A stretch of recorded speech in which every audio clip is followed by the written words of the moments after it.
નમસ્તે મિત્રો, કેમ છો બધા? મજામાં? આઈ હોપ કે બધા મજામાં હશો. જય શ્રી રાધે કૃષ્ણ. અને વિડીયોની શરૂઆત કરીએ. જો તમે અમારી ચેનલ ઉપર તો નવા હોય તો અમારી ચેનલને સબસ્ક્રાઈબ કરો, અમારા વિડીયો લાઈક કરો, શેર કરો અને કમેન્ટ કરો. અને જોઈએ આજનો વિડીયો. તો આપણે કન્ટિન્યુ સમાનાર્થી શબ્દો જોઈએ છે. સમાનાર્થી શબ્દોમાં ભાગ 4 જોઈએ. સમાનાર્થી શબ્દો, આ સમાનાર્થી શબ્દો જાહેર પરીક્ષા અને PSE ની પરીક્ષામાં ખૂબ જ ઉપયોગી છે એવા સમાનાર્થી શબ્દો આપણે જોઈએ. તો સમાનાર્થી શબ્દોનો અમુક અર્થ અહીંયા આપ્યો છે, અમુક અર્થ બીજા પણ હોઈ શકે. આપણે અહીંયા શ્રીમંત જે છે એ સમાનાર્થી શબ્દો જોઈએ. તો કે શાખ એટલે કે આબરૂ, લાડ વહાલ, પસ્તાવો પશ્ચાતાપ, વિશ્વાસુ વફાદાર, મહિનો માસ, ખુશી હરખ અથવા આનંદ, પ્રિય વહાલું અથવા ગમતું, ભાગવું એટલે નાસવું, નાસવું, નાચવું નહીં, નાચવું એટલે આનું અર્થ થાય નૃત્ય, પણ આપણે નૃત્યની વાત નથી કરી, અહીંયા ભાગવાની વાત કરી છે. ભાગવું એટલે નાસવું. સ આવશે, ચ નહીં આવે, ચકલી ચ નહીં આવે, સ આવશે. કોટ એટલે ડોક અથવા ગળું, મુખ એટલે મોં અથવા ચહેરો, ચહેરા તો જોયા નથી કહેતા. જાણે દમયંતીનું મુખ ચંદ્ર જેવું છે, એ મુખ એટલે ચહેરો. સંતાવવું એટલે છુપાવવું. પગ કદમ અથવા ચરણ.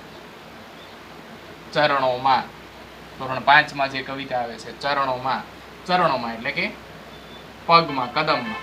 કદમ, કદમ અહીં આવે છે તો કદમ, કદમ એટલે પગ, પગ એટલે ચરણ, ચરણ એટલે કદમ. આ એકબીજાના સમાનાર્થી લઈ શકાય. જગ એટલે કે જગત, વિશ્વ અથવા દુનિયા. મરણ એટલે મૃત્યુ અથવા અવસાન. પારેવડું કબૂતર. ગોક એટલે ઝરૂખો. નારી સ્ત્રી, નારી તું નારાયણી એટલે કે સ્ત્રી. પ્રકાશ અંજવાશ, અંજવાળું,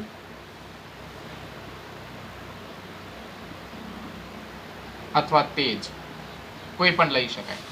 કાંક, કાંક એટલે કેડ અથવા કમર, કેડ અથવા કમર. નહીં ગીત આવતું આપણું લોકગીત, કાનો રમે છે મારી કેડમાં. કેડ એટલે કે કાંક, કાંક એટલે કમર.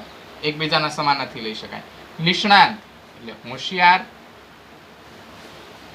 ચતુર, નિપુણ, કોઈ પણ લઈ શકાય. હુબહુ એટલે આબેહૂબ, એના જેવું જેવું, આબેહૂબ. દૂત એટલે સંદેશા વાહક, સંદેશો લઈ જતો હોય એને આપણે દૂત કહીએ. દૂત એટલે કે સંદેશા વાહક. જીવ એટલે પ્રાણ અથવા ચેતના. ઘણી વખત કોઈનો જીવ ગયો હોય તો કહેતા નથી કે એમાં ચેતના જ નથી. ચેતના એટલે જીવ, જીવ એટલે પ્રાણ, પ્રાણ એટલે ચેતના. એકબીજાના સમાનાર્થી લઈ શકાય. તફાવત એટલે કે ભેદ અથવા ફરક, એમાં શું ફરક છે, શું ફેરફાર છે, શું તફાવત છે, એમ કહી શકાય. તુચ્છ, આની પહેલા આવી ગયો છે પામર, અથવા એવું પણ લઈ શકાય કે નજીવું. વિવેક એટલે આદર. ગાવડી, ગોતી દેને ગાવડી મારી રે, ગાવડી એટલે ગાય. મીંદડી, મીંદડી બધાને ઘરે આવતી છે. મીંદડી, મીંદડી એટલે કે બિલાડી અથવા મીનડી. ટોચ, સૌથી ઉપર, ટોચ એટલે શિખર. વાંક, મારો કઈ વાંક નથી એટલે ભૂલ અથવા ગુનો પણ કહી શકાય. ઝાલવું, ઝાલવું એટલે કે પકડવું, પકડવું. અને ગોતવું, ગોતીને એને ગાવડી, ગોતવું એટલે શોધવું. અને આઘે, બહુ આઘે છે, આઘે એટલે દૂર. તો આ હતા આજના આપણા સમાનાર્થી શબ્દો.